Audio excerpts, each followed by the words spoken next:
Iddoo guyyaa deebii argateera natti fakkaata. Iddoo ijoolleen jirtu dhagahaniitu jarri keessan jechuudha.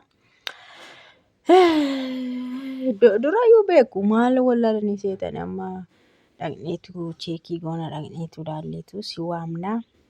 Yoo amma kallattiidhaan ati iddoo sana dhaqxee hin ta'u dubbitu hin ta'u wal lolus dandeessu iddoo ijoolleen kun jiran jara faana jedhan. Eessa jiru seetan ijoolleen kun? Salaam bira jiru jedhani. Salaam eessa jirti? Salaam Bahar Dar jirti natti fakkaata hin beeku. Salaam Addis Ababaa Finfinnee hin jirtu natti fakkaata. Bahar Dar hin jirti. Maaliif akka Bahar Dar dhaqxe hin beeku. Salaamii Bahar Dar jirti. Achi qulqulleeffannee haxxaarraneerra jedhani. Iddoo ijoolleen jiran adda baafanneerra garuu dura ofii keenya dhaqna. Eessa jennaan durallee ati hin beektaa ምናምን ጓደኛ ሱመያቲ maqaan ishee jedhamti jedhanii Salaam jedhamti jedhan. Ijoolleen Salaam bira galan taanaan bakka baay'ee rakkisaadha. Salaam waan isheen qabdi. Salaam jechuun musiibaa andeenyaa, musiibaa Sa'iduu andeenyaa jechuudha Salaam jechuun. Waan Salaam kee jirtuuf waan Salaam qabde tigiliinsa balaa argitan miti. Unkaanas miti Yamaniyyuu qaxxattee deemte isheen waan sodaattu. Kanaafiyyuu Sa'idoodhaan maal jedhanii taragaagga'i tasgabbaa'ii bakka amma nuni dhaqneetu haala hundumaa hin mijeessina ofii keenya dhaqnee dudubbannee tasgabbeessineetu isa booda ati situ dhufaa erga nuni dhaqnee kaaneeti ati dhuftaa. Kanaafiyyuu ijoollee amman agartaa rakkoon hin jiru achi Sumayyaan immoo hidhaadhaan baatii jedhan.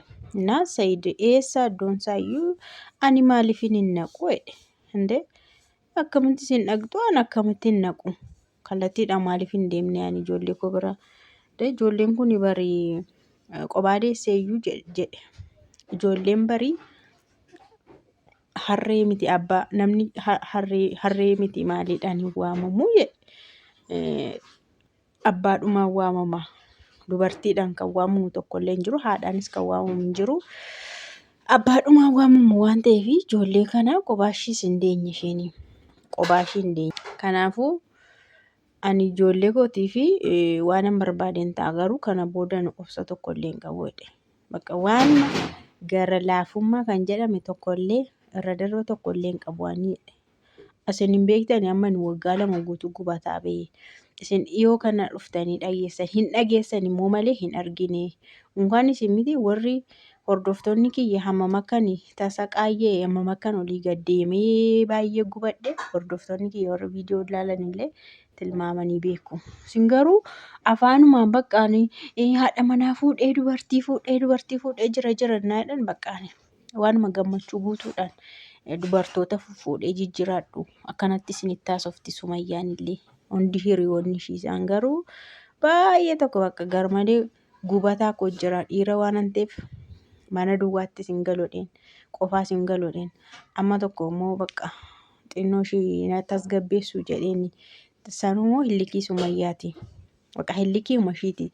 Isa isheen akkana taatuufanii maaltu sitti heerumayyuu isa isheen jettuufan dubartoota kana fuudheedhe.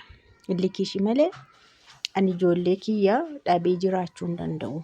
Isheenuun beekti jedhe bara. Sumayyaan mataan ishii ijoollee kana bira akkan hin hafne akkan irraan hafnes Sumayyaan mataan ishii iyyuu beekti. Kanaaf immoo dhimmi kun immoo wiixataa gara maanni haqaa biggiitti darba haqaa biggii maanni abbaa murtiidha. Abbaa murtiidha maal jedhama yaadaraa keessanii haqaa biggii jechuun yoo isatti darbee yoo harka isaatti darbee bakka anaan ilaallatu. Anumaa tokko gochuu hin danda'u. Isatu hundumaa duukaa bu'ee yakkichaa fi isatu itti murteessiisa waan ta'eef murteen kun immoo waggaa 2 gadi hin ta'u kan isheetti murtaa'u. Bakka anillee gubadheen jira waan ta'eef ijoolleen homaa tokko hin taane.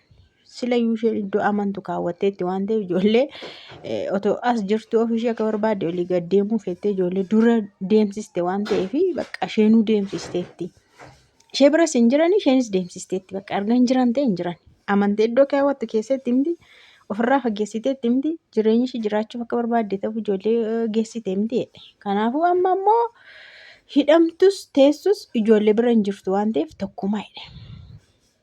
As hidhaadhaa yoo baates yoo hidhamtes isheen ijoollee ishee bira hin jiran waan ta'eef garaagarummaa isaa maali? Bilbilaan haasa'uudhaayyuu bilbilaan dubbisuudhaayyuu jedhe. Kanaafiyyuu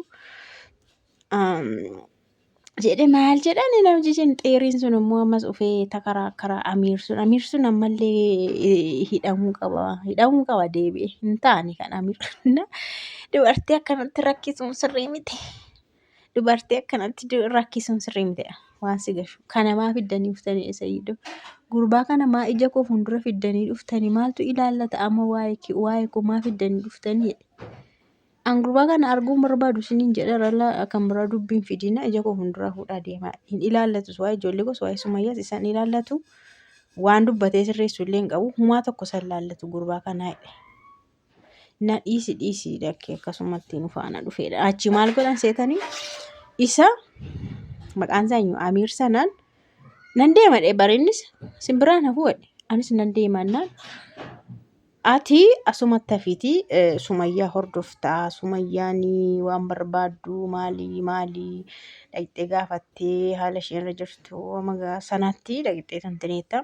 Nun immoo kallattii dhaddoo ijoollee dhaqnee haala mijeessineetu Sa'idoo achitti waamnaa. Diinan lakkinan naqa maleedha. Gurbaan maal ta'e sila ijoolleen kan isaati moo maanni abjuudhaan kan isaataani moo maal ta'e gurbichi xeeriin. Achi Sa'idoon fuudhaan fuuldura deemsisaa achi deemee jara biraa isaan immoo shaanxaa fidatanii waan ta'e uffata waan ta'e qiyyaara keessa naqatan natti fakkaata. Achi booda maal jedhanii Sa'idoodhaan kana booda gaa hin milkaa'amnaamanii jedhanii baqa nu geggeessi amma iddoo konkolaataatti amma iddoo deemnutti jedhani. Naan ishi jedhee Sa'idoon jechuudha gammadee. Ani amma waan kamillee yoo ta'e ijoolleen kun amma mul'annetti ofumaa wal dadhabsiisuu deddeebi'uu ta'a malee Sumayyaan hidhaadhaan baatu jedhe. Kanaafuu amma har'as illee deebisanii gaafataniiru. Ijoollee maaliif fiddee itti agarsiistee atillee hin baatu maaliif abbaa manaa kee faana akkana hillikii wal qabdaa. Faana jiraachuunis dhiisuunis mirga keetii. Itti araaramuunis adda ba'uunis mirga keetii. Kun mirga kee hin tuqnu jedhan.